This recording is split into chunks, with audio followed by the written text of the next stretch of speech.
Hello, everyone. We are very excited to welcome two distinguished guests, Ed Orlet and Satya Sanivarapu with NAED to the Driven Show. I'm really excited today to have a conversation with them, talk about NAED, how they are helping the distribution world. So, Ed and Satya, welcome to the Driven Show. We are very excited and thankful to have you join us. Thanks for having us. Awesome. Cool. So, thank you again for joining. So why don't we dive right in and get started with Ed? Ed, you are the Senior Vice President and Acting CEO of NAED. So thankful for you joining the Driven Show. Can you tell us, for audience who are new and who do not know anything about NAED, what is NAED and how do you guys help? Yeah, happy to. So NAED stands for National Association of Electrical Distributors, and NAED has been around for more than 100 years. We're the trade association for the electrical wholesaling industry that is, depending on who you talk to, between 150 and 160 billion dollars in annual revenue. We represent employees and business people serving more than 5,000 locations across the United States, and we do have some international members. Our members come to us primarily for networking, employee education, and industry news and standards. That's awesome. I didn't know NAD was over 100 years old, and thanks for that. So I'm sure there's a lot of experience that gets passed on, and you're able to pass it on to distributors, and that's great. Yeah, thank you. And Satya, you're the technology director at NAD. How did you get involved in NAD? You have extensive experience in technology and supply chain. How did you get involved in NAD? I keep saying the universe has its way to play with everything, and I think a lot of things had to happen in sequence for me to be here. Firstly, NAED's decision to be remote and throw out that net further wide across the country for talent, and then myself spending many years at the confluence of business and technology in the supply chain domain. For me, it was mostly about increasing my circle of influence. I worked for profit in the CPG industry, retail, technology, shipping, and always your scope of influence, a circle of influence is within the organization. For the first time, I had the opportunity to impact an industry across the board and to help their digital journey. And I thought my skill sets coming into play into a wide arena consisting of many hundreds of companies embarking on this journey. So that seemed like a very value propositional thing that attracted me. So that's how I got into it. Oh, that's great. Distributed work enabled Satya to join NAED, and that's great. And also working with a purpose where you're able to impact an industry, that's really well said. So Ed, I want to get back to you because dealing with the government is not easy, and you have done that for a long time. You have been handling government affairs at NAED, and now you are the acting CEO of the organization. How did you get to where you are today? You have extensive experience with NAED. Can you walk us through your career journey and some of your learnings there? Sure. So once upon a time, I was a struggling sales rep for a St. Louis-based industrial supply house. And as struggling sales reps do, I was looking for a job. I would still have my job, but was looking for something I might be better at. And I came across NAED, and I think not a lot of people, first of all, not a lot of people know what associations are. Second of all, not a lot of people know what distributors are that aren't in the business. And so I knew what both were because I had a background in state legislative work. So I knew what associations were because I work with lobbyists all the time, and not in the way you think. Lobbyists are actually very valuable information resources for legislative staff. It's not all golf trips and entertaining that they do. They do play a really valuable role in the legislative process. But anyway, that's how I knew what associations were. I was hired 22 years ago as a membership person. And over the decades, I've stuck around in a variety of capacities. We have a board member that jokes that they keep changing my job till they find something I'm good at. But yeah, I've worked all around the organization, and I'm keeping the seat warm while they conduct a national search for a permanent CEO. So in the meantime, we got a great team, a lot of experience, and so I'm trying to stay out of their way and just support them to keep things running, keep things moving along. And also very excited to have Satya on board. He and I have been working together quite a bit over the last month or so to help him get into the industry and become a part of it. he already has, in my opinion, a really good grasp of what the big issues are that our members are facing. And he's going to be an incredible resource for our industry. Oh, that's great. Thank you, Ed. I was watching some of your interviews and you rightly talked about purpose and more. So can you walk us through what's the mission of NAED? How do you guys really help? Let's say I'm an electrical distributor. Why should I become a member of the NAED and how can you help? So we say our mission is to be a trusted source for tools and resources that help our members own their customer relationships. And, that may not mean a lot to folks who aren't in distribution, but when you're part of a channel, especially in the day of omni-channel, the age of omni-channel, owning that customer relationship is critical for a distributor, being the value, being the link. And so, our sell to our members is a trusted source of those tools. And right now, I don't know that there's a bigger investment in our industry being made than digital capabilities. And I don't know that there's been this big an investment in a long time. And it's not traditionally been something that, has been critical and central to the way we do business. We say we're a relationship industry and people buy from people they like, right? But so there's a lot of uncertainty. There's a lot of catching up and learning that has to be done. And it's the perfect place for an association because we can bring together the best minds in the industry to kind of answer some of those questions and help our members get farther along faster. One of the reasons why Satya is here is our foundation board said, we want to do something that would probably take us 10 years. We want to do it in like 2. So it's like a flywheel effect that we're trying to do. We've historically taken on big issues within distribution, within electrical distribution for us, but the stakes are real high. Great. So that's great. Thank you, Ed. And going back to Satya. Satya, you talked about making a difference in the industry. And what do you hope to accomplish with NAED in the coming years? What is your mission for NAED? So as I saw, NAED plays a central role in bringing together the entire industry, providing educational resources, as well as it's a platform to push standardization across the industry, to also push best practices, because there are a variety of companies at different maturity levels, and it serves as a catalyst to pass on the learnings from one maturity level company to another. And I think NAED is here to catalyze that.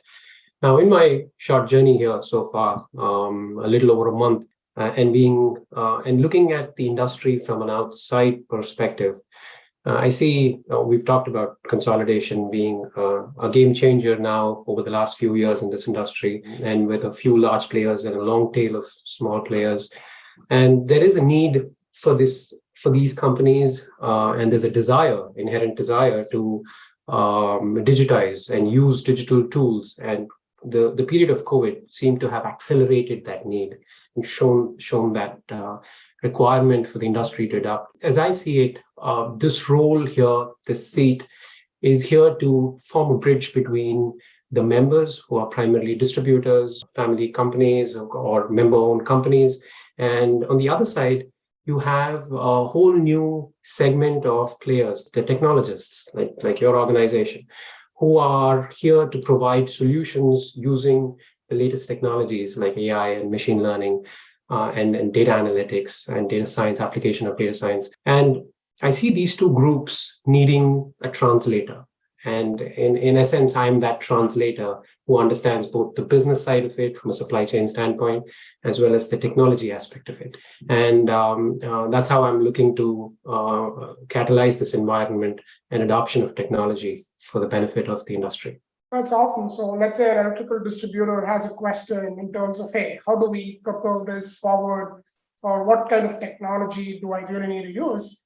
Then they come to an NAED and you would help answer that question.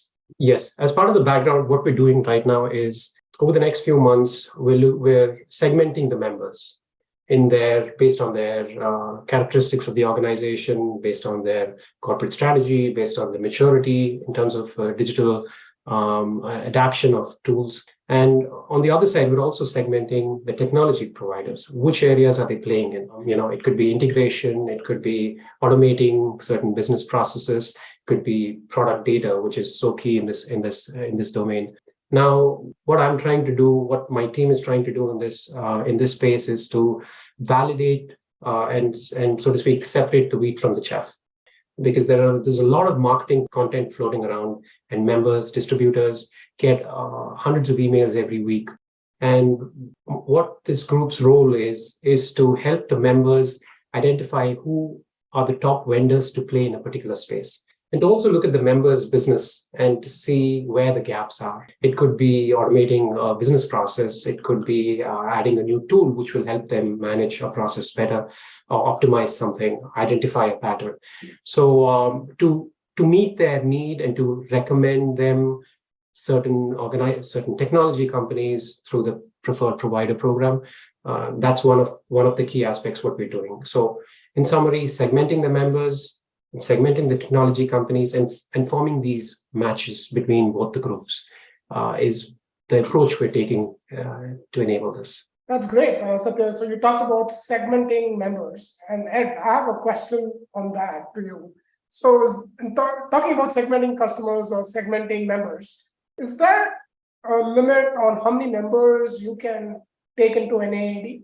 Let's say, are you capped out? Or because when I was talking to distributors, one concern I did have is, hey, we are already a lot of people, why should we add more people or other things? Because some of these distributors also compete with each other. How do you deal with that? Well, they all compete with each other.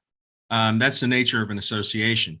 And we want everybody. The reality is the pace of consolidation in this industry means our membership numbers continue to consolidate as well, right? So the industry, when I know Sonia Coleman's involved in helping us put this podcast together, and we used to work together at NAED many years ago, and we were just kind of reminiscing. And when we started, there were just a lot of mom and pop businesses, hundreds and hundreds of mom and pop businesses.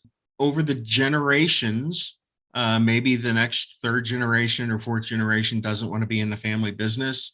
Maybe by the fourth generation, the family in the family business gets pretty big. There's a lot of mouths to feed. For whatever reason, we see companies selling to consolidators, to other companies, doing ESOPs, selling to the employees. So the industry is consolidating so rapidly. We've got all kinds of room, and we want everybody here. The great thing about NAED is almost all of the industry leaders are there at our events and within our membership. And that's, I think that's we have the heft of the industry, but we do also want the breadth of the industry as well. If I may just add one more aspect. So as I'm looking at it, as I look at the distribution industry, there is a need and a want, as I mentioned before, to digitize. And while they compete with each other, they do realize that this is more of a journey to go along with, only because digital is new for everybody. And from that standpoint, one company's learnings could be very beneficial for another. And together, they want to expand the value-added services that they're offering today, because they see that as one key area how distributors can make themselves more relevant in this space. And the customer is demanding that value-added services at the end of it.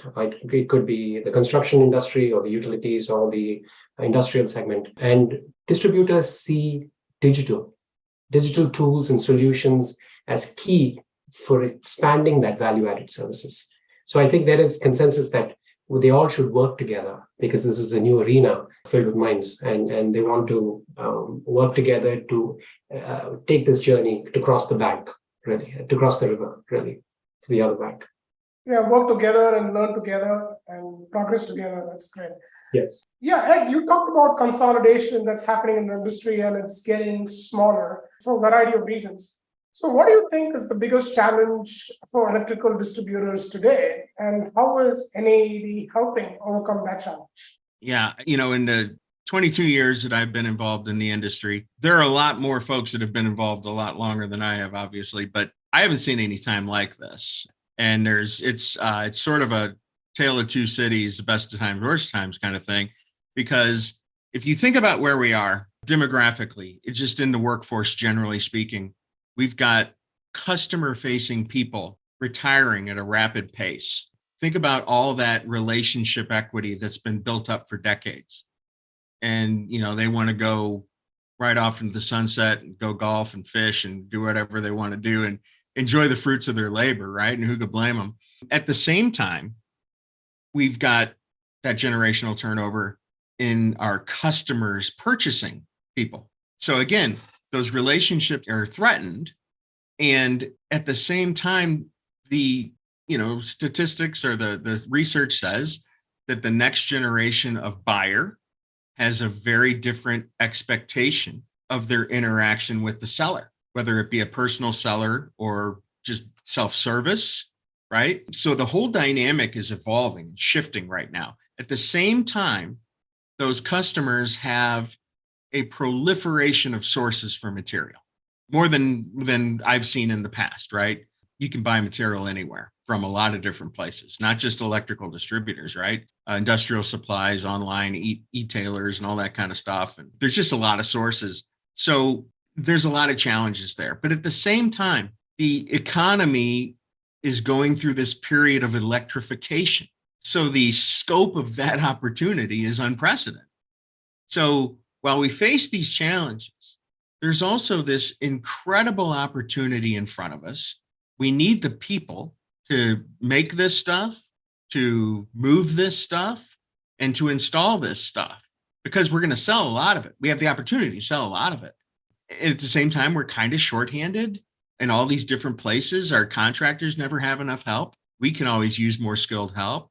And obviously the manufacturing as well, because we're starting to see things either reshored or nearshored from all the supply chain difficulties we had during COVID. So there's these interesting sort of strange dichotomies everywhere. There's a huge amount of opportunity and some tremendous challenges at the same time. No, that's great. I was watching one of your interviews where you talked about the new opportunities which are being created with EVs, which you mentioned right now. So that's really, really good, because I'm really thinking that, hey, there's a lot of new opportunity right now for electrical distribution industry, and NAED can even help point the distributors in the right direction. Hey, there's a whole new EV market. How can we be doing better? Anything you want to add on the EV space? I know you were a little skeptical about EV a little earlier, but then you started believing in it. And again, we're still a long ways out. But one thing which fascinated me is, hey, it's a new market which did not exist, let's say, a couple of decades ago. Yeah, I think, okay, so I have been skeptical about not necessarily the viabilities of electric vehicles in the long run, but sort of the goals that are being set for adoption and for rollout. And there's also just a lot of nagging questions about the availability of the materials and minerals that are needed to make some of these batteries, what we do with the batteries when they're spent, what you do with a bad battery when you're the car owner. There's a lot of questions there that I hopefully we can answer. But what kind of turned me around was the conversation. Plus I was thinking, well, all these charging stations and who's installing them, who's maintaining them, are they going direct? Is this going through supplies? How's that working? But when I was educated about the scope of the opportunity from the charger to the grid to stuff we already sell and we know how to sell well, right? That kind of that was my aha moment. And I was like, it's not about, okay, the chargers are fine and the EVs are fine. But if the infrastructure is going to be built out, it's going to have a ton of stuff we already do well. And so to me, that was where I kind of turned around on the whole thing. I said, okay, somebody else is going to have to solve for the availability of the materials to make this stuff. And somebody else is going to have to figure out what we do with it when it's done, when it's at its end of life. Well, let somebody else figure that out. For now, the money's going to be spent. We might as well go get it. Yeah, unlearning is an important aspect of learning, and thanks, and great insights. I appreciate that. So Satya, talking about digital transformation for distributors, and electrical distribution industry in general. What insights do you have to share for the electrical distribution industry? Because sometimes technology investments could be large. And I was also reading your research report where you talked about what are the priorities for distributors. Hey, ERP stand first. And then you also talked about the talent management systems. So where do you think a distributor should focus? Can you share some insights for the electrical distribution industry? Hey, let's say we want to make some technology investments. So how do we better our technology? What advice would you share? Yes. So one of the big challenges for this industry is change management. And as leaders of this, distribution leaders, as they are looking to make this shift, obviously the demographics that consist of employees in these companies is changing. We're seeing a younger workforce come on. With that, some of that that inertia will be broken. But it's one thing to want to go digital, and it's a whole new thing to get your workforce to adapt to it. So that's where that having the right talent, being able to start using these tools, not see it as a daunting task, because usually past experiences for these companies, in the traditional client server architecture, where if you had to embark on a software implementation, it would be a multi-year rollout with multi-million dollars of spend. And then by the time you're done with the implementation, you're ready for an upgrade. So it's a continuous investment, large-scale investment to get into any such space. But that has changed with how software has evolved and the delivery of software has changed. Today, software as a service, the software tools are a lot more accessible. So having that mindset change for these organizations, for these leaders, to suddenly realize that embarking on a digital journey, adapting or adopting a software is not really a daunting task, but it could be something that can be tried and tested out with the cloud model, with cloud computing, and on-demand license-based usage. Supply chain departments, teams could try and test out different tools before they settle in. So to re-educate, like you said, the unlearning of the old methodology and the relearning of how it can be done today is one big aspect of it for leaders, and to retalent, to reskill their workforce, and to have the workforce have an open mind towards it. I've seen many scenarios where the tools are there, the technology is there, but there are no users. It doesn't serve the purpose. So I'd say that change management in this industry is very key. No, it's great. I mean, as you know, we do a lot of work in the integration space, and distributors having multiple systems. It's very important for these systems to talk to each other. Do you have any advice you would offer to distributors there in terms of data flow automation, how these different systems, ERPs, e-commerce, CRMs, talking to each other? Why is that critical, and why does that matter? It all comes down to the omni-channel experience that we are so used to in the consumer space, the B2C consumer space, and that's kind of rubbing off in the B2B industry. So from that standpoint, if you look at the electrical industry, you have construction forming a big segment, you have the industrial and the utilities. And if you see the construction customers, they're not demanding the digital change.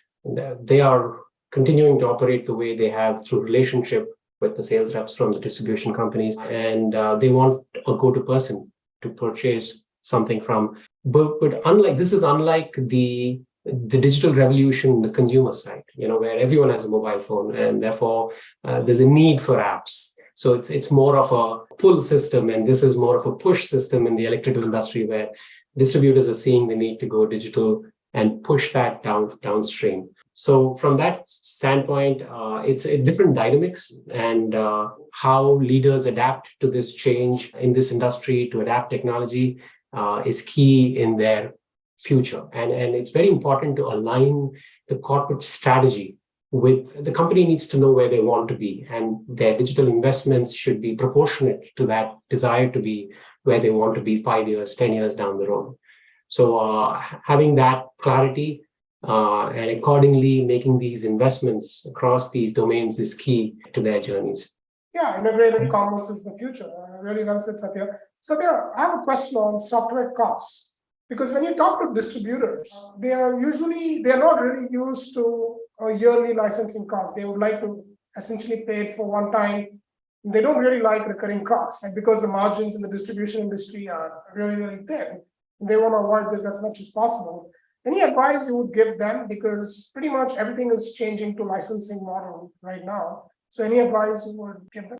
Yes. So I mean, like, as you mentioned previously, integration so key for that omni-channel experience, and with digital today allowing for these APIs, API connectors, which is really the language between two entities. Here, you're talking about two software systems needing to talk to each other. Today, technology as companies are giving these API connectors, which allow for this integration to happen very easily, unlike in the past.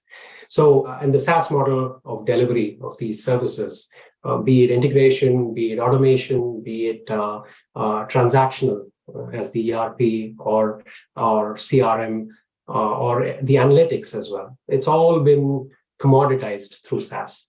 So with that, the way you start using technology has changed, unlike in the past. You don't need to have a server on site. You don't need to maintain it. You don't need to worry about upgrades. So all this in the evolution of client-server technology, the first step was the infrastructure as a service, meaning the servers, the hardware being outsourced, and then the platform, the OS and the platform of coding, .NET or Java being outsourced. And finally, the third step in the evolution, the software as a service. So we've seen this evolution, and all this has been possible with advances in cloud computing and faster data transfer speeds, now with 5G, now with edge computing.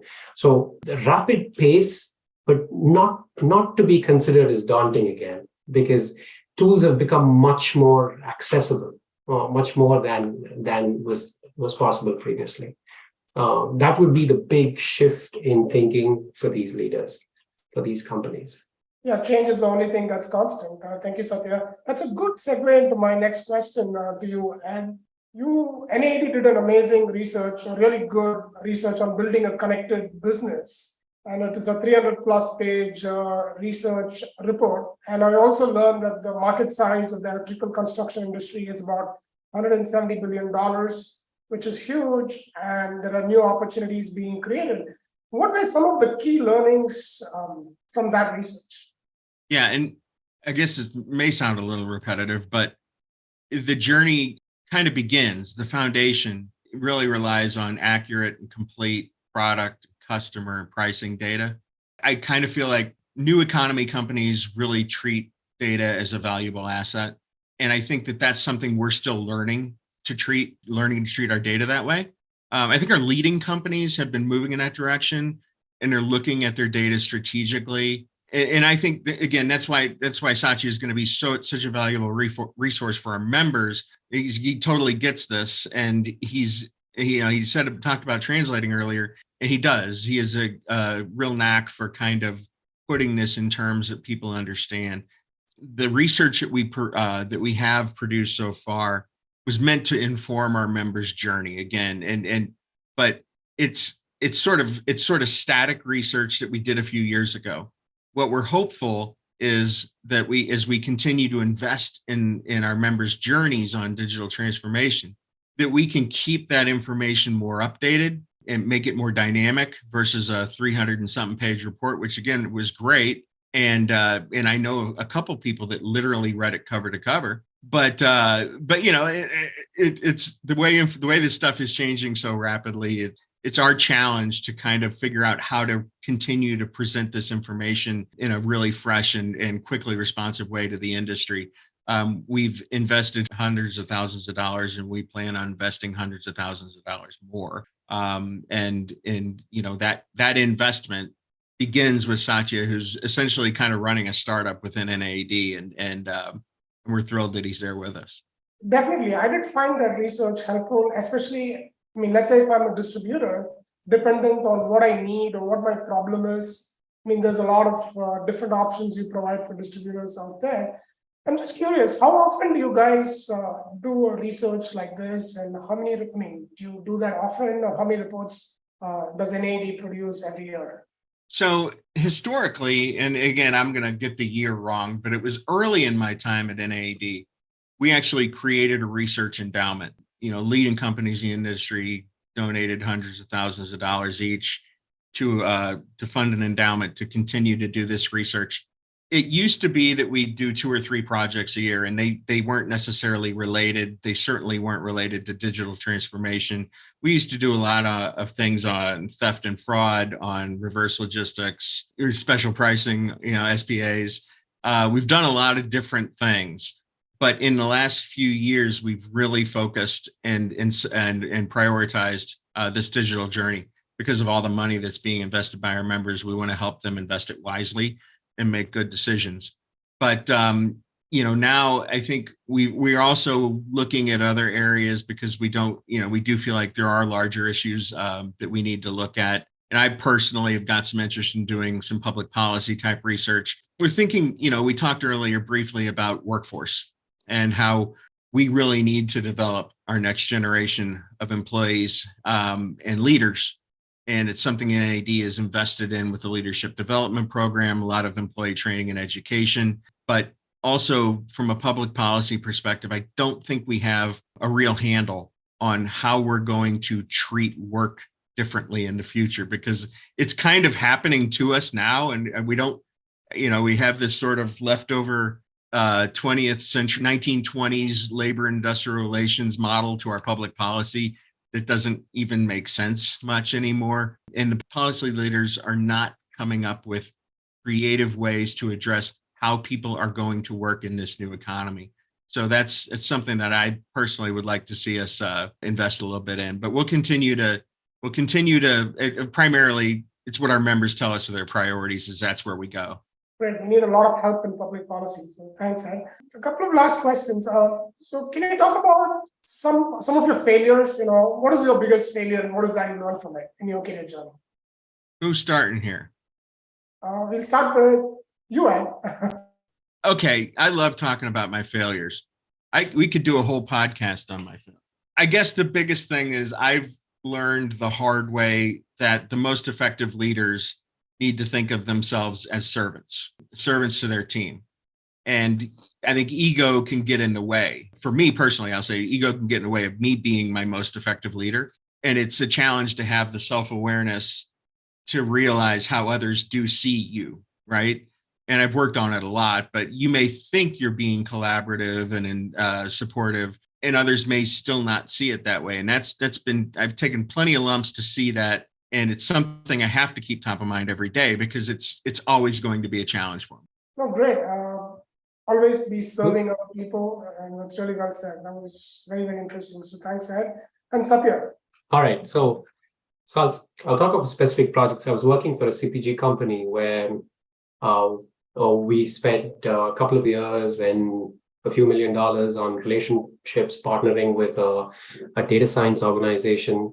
At the end of it, the objective of this engagement was to create visibility in the supply chain all the way from manufacturing to the retail stores, and to have the stocks and the flows between all these entities in the supply chain. It involved a lot of data harmonization from across multiple systems, bringing them all together and harmonizing and normalizing the data so they can be consumed, with an objective being to democratize data across the departments, functions of the company. A couple of years down the line, as I went through this journey, we realized we built a great tool, a system, a great visibility system, but there were no takers, there were no users. And the demand planning, supply planning, customer logistics, warehousing, transportation, these functions continue to do processes the way they were used to, go into SAP, pull data, use their spreadsheets for their analytics and decision making. And that taught me a big lesson that it's not the technology that is important, but it's really how the people, the processes, and the technology all fit in together. I think it was a good lesson for me at the end of it, and which I am able to now tell as a story. But it is a fact that people think, or companies think, that to digitize is just about bringing on newer technologies into their environment. Not really. It's about how those people and how the business process at the end of it, the outcome of how the people and the technology come together to enable the business process. So that would be one big learning through my career journey. Yeah, adoption. So how much do you adopt, and training goes a long way. I always like to end with this question. I'll start with you, Satya. So what book are you reading right now? If you asked me a few years back, I would give you a name, but honestly, I'm not much of a reader nowadays. So my only reasoning for this is that, I mean, I do listen to podcasts and I do ideate and think, and not to say that my thinking and ideation has paused, but to say when I read a book, I'm very conditioned by the view of the author.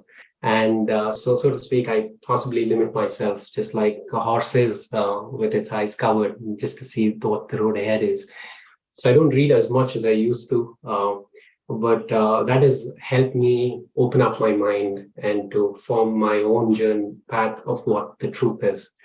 And it's helped me come up with solutions that would be considered out of the box. Thank you, Satya. And Ed, what book are you reading?